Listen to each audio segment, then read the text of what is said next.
Deer viewers, welcome back to Plutus career and skills academy. সুপ্রিয় চাকরি প্রত্যাশী ভাই বোনেরা, আসসালামু আলাইকুম। আশা করি সকলেই সুস্থ আছেন। বেকার ভাই বোনদের জন্য আজকে একটি গুরুত্বপূর্ণ একটি ভিডিও নিয়ে হাজির হয়েছি। বর্তমান সময়ের সবচেয়ে যে লোভনীয় এবং অনেক বেশি সংখ্যক নিয়োগ যেখানে দেওয়া হয়, সেরকম একটি সেক্টর নিয়ে আমি একটু আলোচনা করব। আপনারা অলরেডি হেডিং দেখেই বুঝতে পারছেন যে আসলে আমি কী নিয়ে আলোচনা করতে যাচ্ছি। অনেকেরই স্বপ্ন থাকে শিক্ষক হওয়ার, বিশেষ করে প্রাইমারি সেক্টরের প্রাইমারি টিচার হওয়ার একটা আকাঙ্ক্ষা এবং স্বপ্ন অনেকের মধ্যেই বাসনা কাজ করে।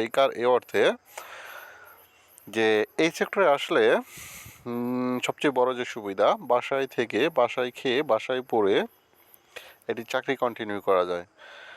এই জন্য অনেকের কাছে জবটি কিন্তু অনেক লুক্রেটিভ এবং অনেক বেশি লোভনীয়। আচ্ছা, আমি কথা না বাড়িয়ে একটু মূল আলোচনায় চলে যাই, যেটা বলছে যে প্রাথমিকে 20,000 শিক্ষকের পদ সৃষ্টি হচ্ছে। এটা খুবই আশাব্যঞ্জক একটি কথা বেকার ভাই বোনদের জন্য, যে 20,000 শিক্ষকের পদ সৃষ্টি হচ্ছে। খুবই আশাবহুল একটি তথ্য। আমরা যদি একটু নিউজটাকে একটু দেখি, যেটা বলছে যে প্রাথমিকে প্রায় 20,000 সহকারী শিক্ষকের পদ সৃষ্টি করা হচ্ছে। এছাড়া বিদ্যালয়গুলো মিড ডে মিলে পুষ্টিকর খাবার দেওয়ার পূর্ণ সিদ্ধান্ত বাস্তবায়ন এবং বার্ষিক পরীক্ষার মূল্যায়ন 4 স্তরে করারও পরিকল্পনা করা হয়েছে। প্রাথমিক ও গণশিক্ষা মন্ত্রণালয় সূত্র দৈনিক শিক্ষা .com এসব তথ্য নিশ্চিত করেছেন।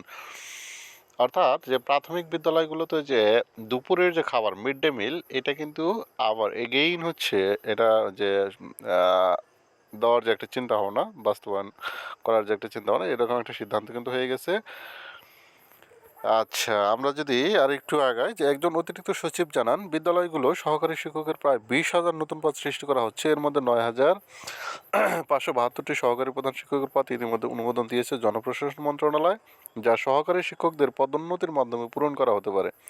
আর সঙ্গীত শারীরিক শিক্ষার শিক্ষকের জন্য 5,166টি পদ এবং চারুকলা শিক্ষকের জন্য 5,000-এর বেশি পদ সৃষ্টির কাজ শুরু করা হয়েছে। এসব শিক্ষককে অঞ্চলভিত্তিক পদায়ন দেওয়া হতে পারে। জানতে চাইলে প্রাথমিক ও গণশিক্ষা মন্ত্রণালয়ের উপদেষ্টা ডাক্তার বিধান রঞ্জন রায় পোদ্দার জানান যে প্রাথমিক শিক্ষার মান উন্নয়নে শিক্ষকের নতুন পদ সৃষ্টি ও মিড ডে মিল চালু ইত্যাদি। তো মন্ত্রণালয় সূত্র যেটা বলছে যে চলতি বছর থেকেই প্রাথমিক পর্যায়ে সব শ্রেণীতেই শ্রেণীভিত্তিক মূল্যায়নের পাশাপাশি বার্ষিক পরীক্ষা নেওয়া হবে। আর এ পরীক্ষার মূল্যায়ন হবে 4 স্তরে। এর মধ্যে 39 নম্বর পর্যন্ত যেটা বলা হয়েছে যে প্রয়োজন সহায়তা প্রয়োজনের স্তর, 40 থেকে 59 পর্যন্ত সন্তোষজনক স্তর, 60 থেকে 79 পর্যন্ত উত্তম স্তর এবং 80 থেকে অ্যাবভ অর্থাৎ 100 পর্যন্ত অতি উত্তম স্তর বলে কিন্তু বিবেচিত হবে, যেটা মূল্যায়নের যে বিষয়টা। যেটা জানা গেছে যে আগামী 2 ডিসেম্বর থেকে প্রাথমিকের সব শ্রেণীতে বার্ষিক পরীক্ষা শুরু হতে পারে। ইতিমধ্যে বিষয়ে বিদ্যালয়গুলোতে নির্দেশনাও কিন্তু পাঠানো হয়েছে। আচ্ছা, এখানে জানতে চাইলে প্রাথমিক শিক্ষা অধিদপ্তরের মহাপরিচালক ডক্টর মোহাম্মদ আব্দুল হাকিম বলেন যে বার্ষিক পরীক্ষা নেওয়ার বিষয়ে বিদ্যালয়গুলোয় নির্দেশনা পাঠানো হয়েছে, দ্রুত রুটিন প্রকাশ করা হবে। আপনারা সকলে অবগত যে দেশে প্রাথমিক বিদ্যালয় রয়েছে 1,14,539টি, এর মধ্যে সরকারি প্রাথমিক বিদ্যালয় কিন্তু 65,565টি। এসব বিদ্যালয়ে শিক্ষার্থী রয়েছে প্রায় 2,05,46,091 জন। আচ্ছা, এখান থেকে আমি যদি আরেকটু আলোচনা করি, আমি যদি আমার মতামত যদি ব্যক্ত করার যে বিষয়, সেটা যদি আমি একটু বলি, যে সহকারী প্রধান পদ তৈরি করার কিন্তু একটি পরিকল্পনা মন্ত্রণালয় অনেক আগের থেকে নিয়েছে, যেটা আওয়ামী সরকারের আমলেই কিন্তু যে সহকারী প্রধান পদ তৈরির যে প্রক্রিয়াটা, সেটা কিন্তু তৈরি হয়েছিল এবং সেই প্রক্রিয়া এখনও তারা অব্যাহত রেখেছে এবং তারা সেখানে এখনও স্থির। যদিও সহকারী শিক্ষকরা কিন্তু এ দাবির সাথে কখনোই কোনোভাবে একমত না।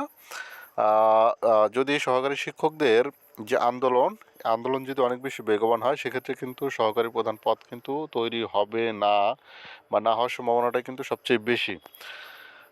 যেহেতু সহকারী শিক্ষকরা এই পদটি চাচ্ছেন না, সুতরাং এই পদ কিন্তু তৈরি না হওয়ার সম্ভাবনাটা অনেক বেশি।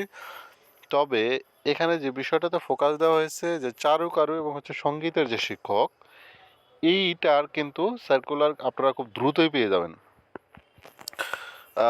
সঙ্গীতের এটা কিন্তু এই যে কার্যক্রম, এটা কিন্তু অনেক আগে থেকেই চলমান।